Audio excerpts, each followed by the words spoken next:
see ya. I'ma meet you at the graveyard, where you lay down, where you stay now, face down, go. I no longer want myself. Okay, so what's up guys, welcome back to West World. I hope you all are having a fantastic day.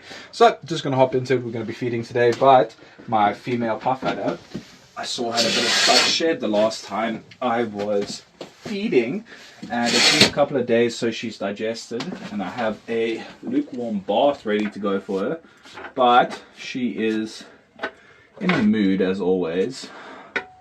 So this is going to be fun. I'm going to have to neck her. As you guys can see, that's where the stuck shed is right there. And she's in a flippin' mood. But check how gorgeous she is after she pops out of shed. Beautiful golds and blacks and yellows and whites and everything on her. But if I touch her tail, she is going to swing back at me. So I'm not going to do that. Just going to get her straight into a bath. And she'll swim around and hydrate. And my girlfriend needs to be a bit careful because she can get out here. So I'm just going to close it up and I'll get back to you guys soon. While that pissy female is taking a soak, it's going to be a pain in the absolute dick to neck her. But my two snouted cobras have shed, so I need to get them out. Also going to feed them today. But there is three snakes in here. Old Dickus, and then these two banded snouted cobras. And they're looking quite nice after they shed. And look at that female coming. She thinks that there's food around, which there is, but just have to be a little bit careful. But this is the male, the father to all those eggs. Those eggs haven't been doing too well because when old Dickus laid, she didn't lay them all in one batch. So they actually got rolled over, and most of them unfortunately died because there's a little air sac on top of the eggs, and when they get rolled over, the snake inside unfortunately drowns. So yeah, we have about 10 strong eggs still going, but this is the female snouted, banded snouted cobra. Let's see if she'll just come straight out and go into the bin for us. Sometimes she does, sometimes she doesn't. Looks like she will just go straight. It's like I trained him. Yeah, that female puffy in there is not having a time. And again, I'm going to have to neck it to get that shed off. So that's going to be great. Hey, don't hood up at your fucking brother, bastard. Come. Must I really help you out here? I'd have to be careful of old Dickus because she's still in here. She's all the way on the other side though. So let's get this female out. She seems very, very touchy. I have no idea why. Most of the time these guys are very, very reluctant to bite or even hood up. And that is just because I spend so much time with them as babies. But let's close this up and get old Dickus out. Don't want them to run out of here, get a surprise. And I take this old girl out. So let's get her. Can't see her head, but it's all good. You know, we just grab the tail and pray, but check out how big she is. She still has a meal in her, so I do have to be a little bit careful with her. Don't want her to regurge or anything like that, but she's a beautiful girl. Absolutely stunning animal. But I'm going to get her straight into the bin here with the other two retards. And there you can check the size difference. She's roughly the same size as the other two, but the other two are a lot skinnier. But let's close up and then clean up the enclosure.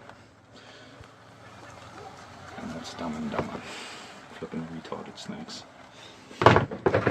Okay, so this is one of the sheds from, I believe it is the male snouted cobra, full shed. Obviously sheds do stretch, but you can check at how long these guys are. They're about 1.8, 1.7 meters roundabout. And I had them when they were about, say about yay big. So I've grown them up quite a lot, and that's why I take the liberties of handling them the way that I do. But let's get them out, back into the enclosure. I'm cleaning it up, and there's a pile of danger noodles. Going to be feeding them later today as well, but they're absolutely gorgeous animals. So let's start this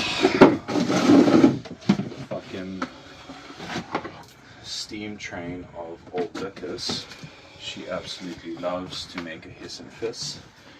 Check that out, gorgeous this one is. Absolutely love my banded snouted cobras. Naya and Alufera. These guys were split into 3 different species.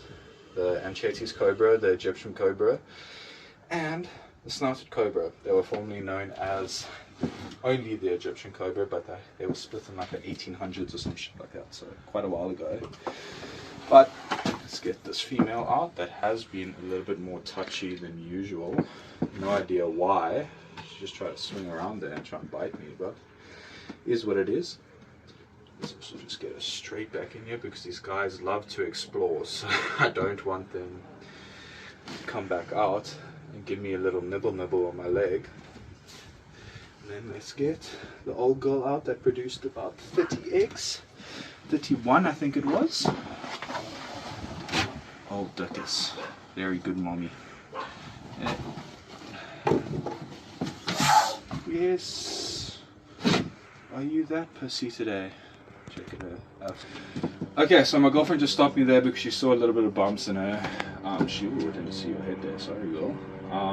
She thought that there might be a little bit of egg still left in her, because with reptiles especially you can get them being egg bound, but I did feel down her even when after she laid, just to make sure that there was nothing else, because that was a huge batch of eggs and it was the first batch, the fertile batch that she laid for me.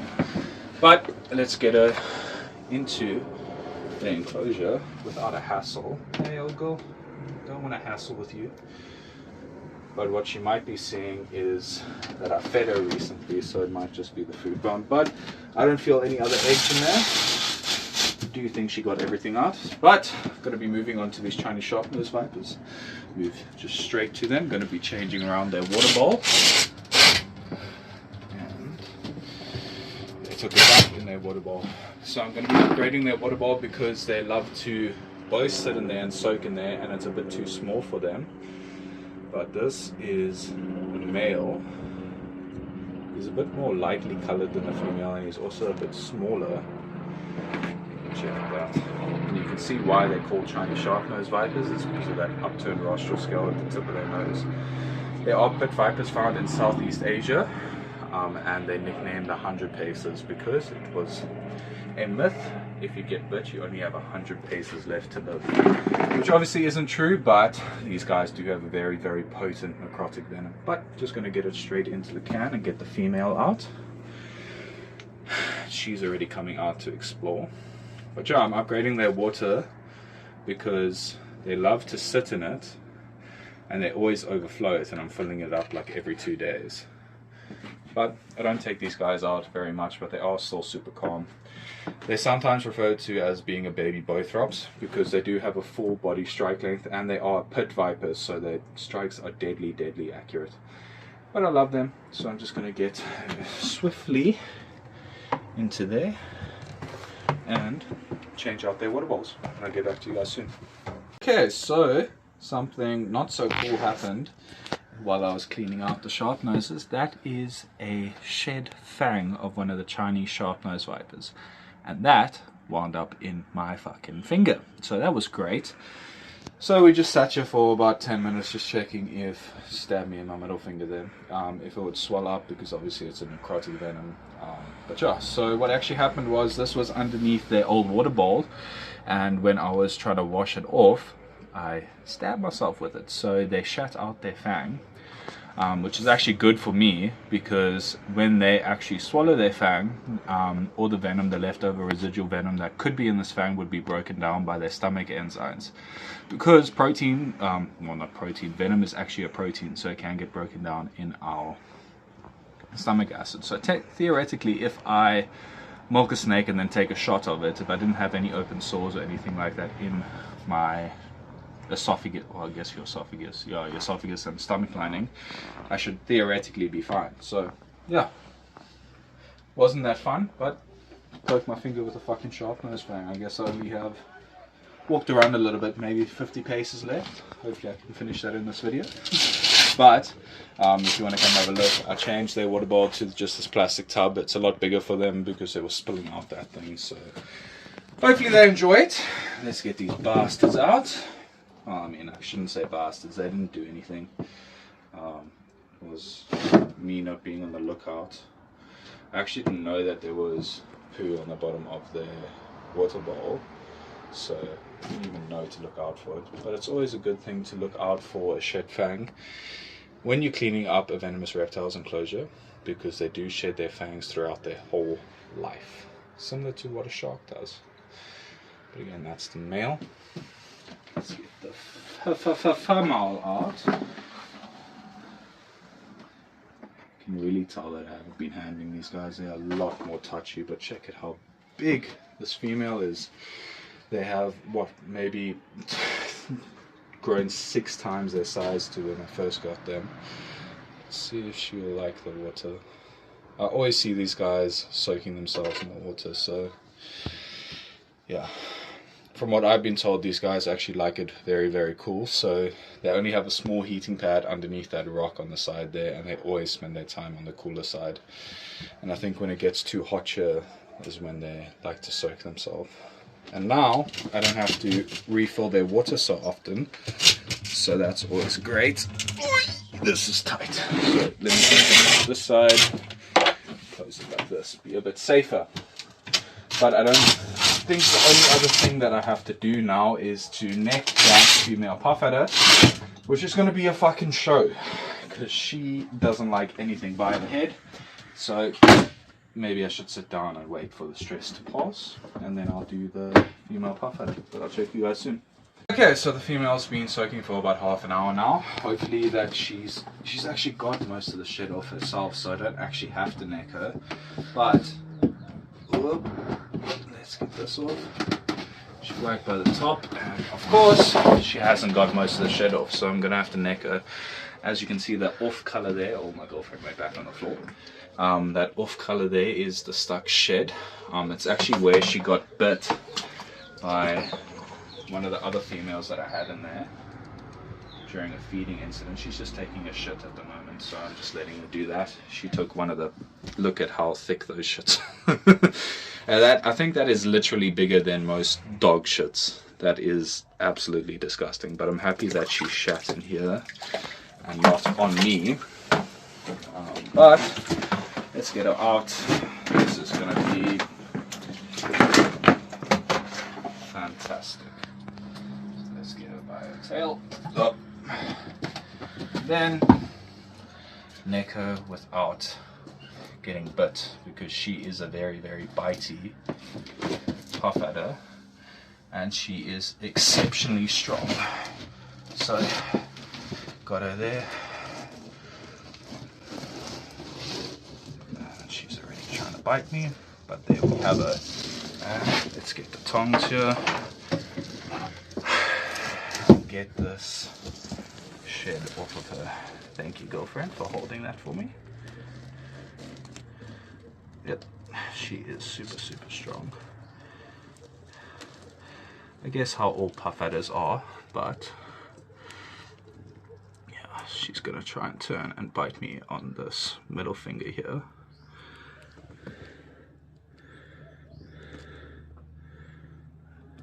I absolutely hate doing this. It's actually one of the best ways to get flippin' bit by your snake, is to neck it. Because obviously no animal wants to be restrained behind the head. I mean, if you think about it, who really wants to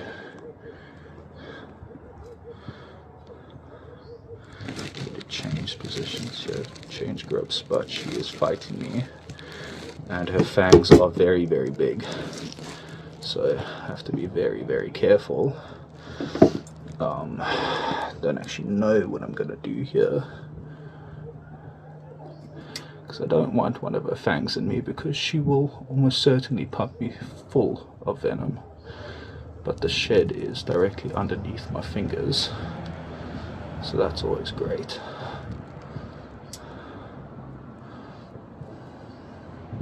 Sorry if I am a bit quiet, just have to concentrate on what I'm doing so I don't take a bite from Mrs. over here.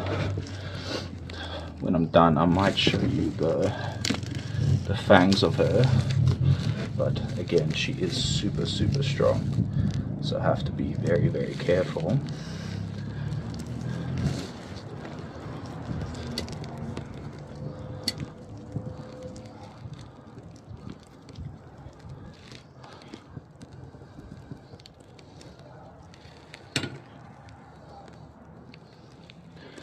Already got poked with one fang today, Miss Puffadder. Please don't poke me with another. Yes. Okay.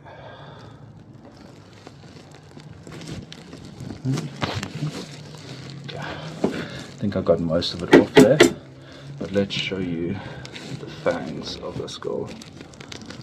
Oh.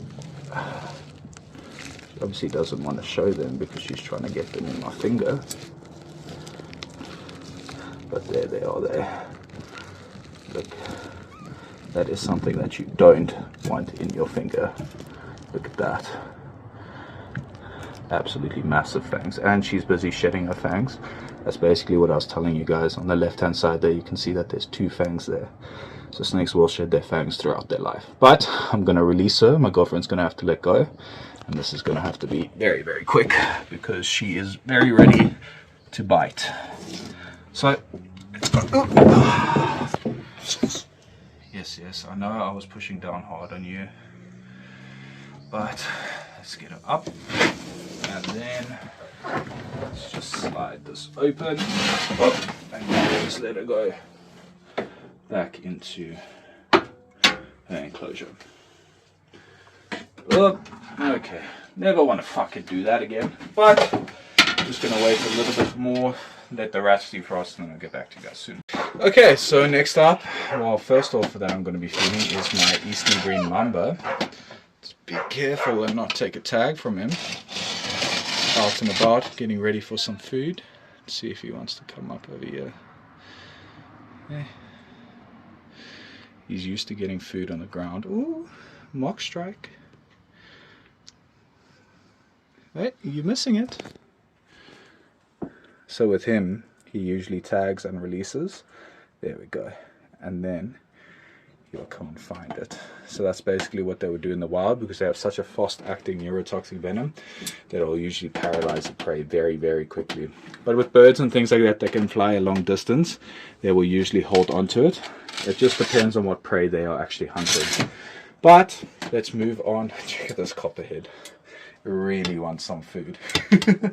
You're a fat girl though, so you can't have any. But let's move on to my snouted cobras.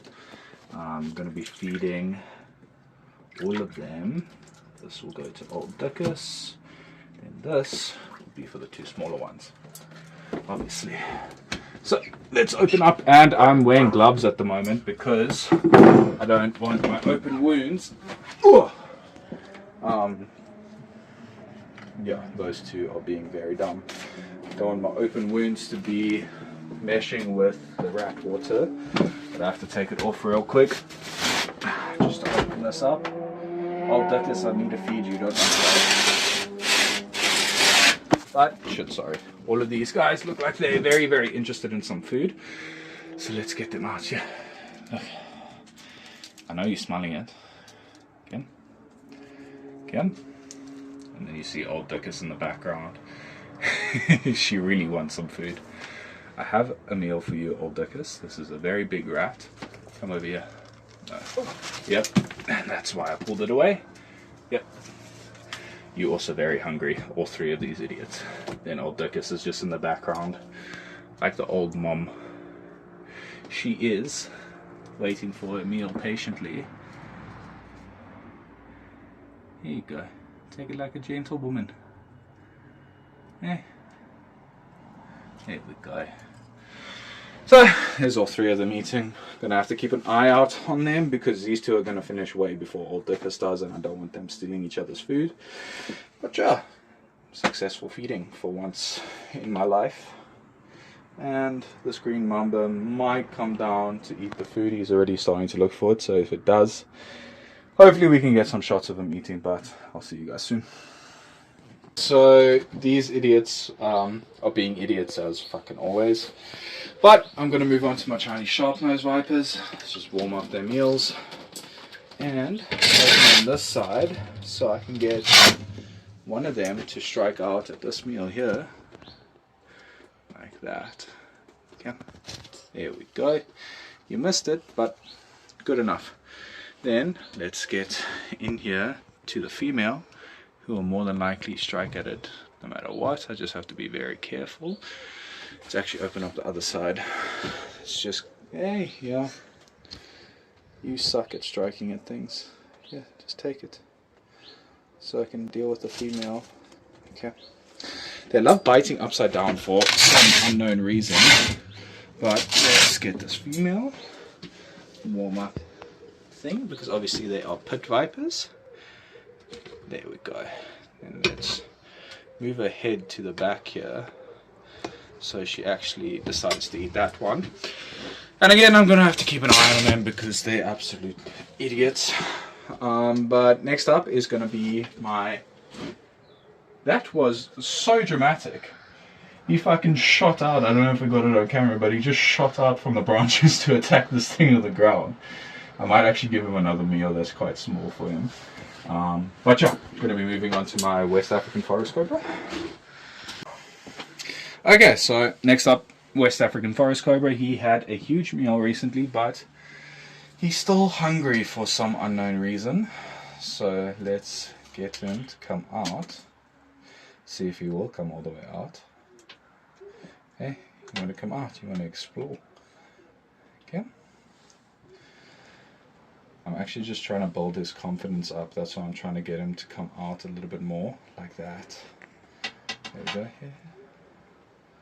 Because he was very, very shy when I first got him. Oh, that's awesome. Absolutely insane. So he'll probably drag that back into his house, eat it up, and then we have a few more things to offer him. But that'll be after he's done finish. And just have to keep an eye on these fucking sharp noses, because they are severely retarded. Probably take after Robin. Robin's my girlfriend, by the way. But yeah. So I do have a few more things to feed, but I think I'm just going to keep an eye on all the snakes, make sure that they don't fucking kill each other. Maybe offer that okay a meal, the Eurocoin as my girlfriend likes to call it, but I don't think I have a size for him. But he's chowing down and he's going to get a few more of that sizes, but I'll get back to you guys soon. Okay, so for the last snake of today, it is going to be my beautiful Gaboon Viper, and this is going to be if you can spot the snake sort of thing. But my girlfriend was actually doing super well with him while I was gone. Actually got him to eat about 3 or 4 meals, and I've been actually struggling to get him to eat. But let's see if he wants little rat pink. Does look a little bit interested. Let's see. Hey, you do look interested. Boop. You're going to take it like a gentleman. So these guys actually have one of the fastest strikes of most snakes. Like most pitters, because they are ambush hunters. As you can see, he's coiled up here and hidden under the leaf litter like they would in the wild. But obviously a lot drier leaves, because you can see their patterning. It actually perfectly camouflages them in the dried leaf litter of, well, East Africa, the forests of East Africa. But this guy's doing super well. I was worried for him for a little bit. Yeah, that rattlesnake, he's going to be a pain when he actually gets rattles on him. But yeah, this is going to be the last snake of today. Thank you guys so much for watching today's episode. If you guys did enjoy, please don't forget to hit that like and subscribe. And remember, watch your fingers when cleaning up shit from your snakes, because you don't want to fucking stress out like how I did. But if you guys did enjoy, please don't forget to hit that like and subscribe button. And as always, I'll see you all in the next one. Peace.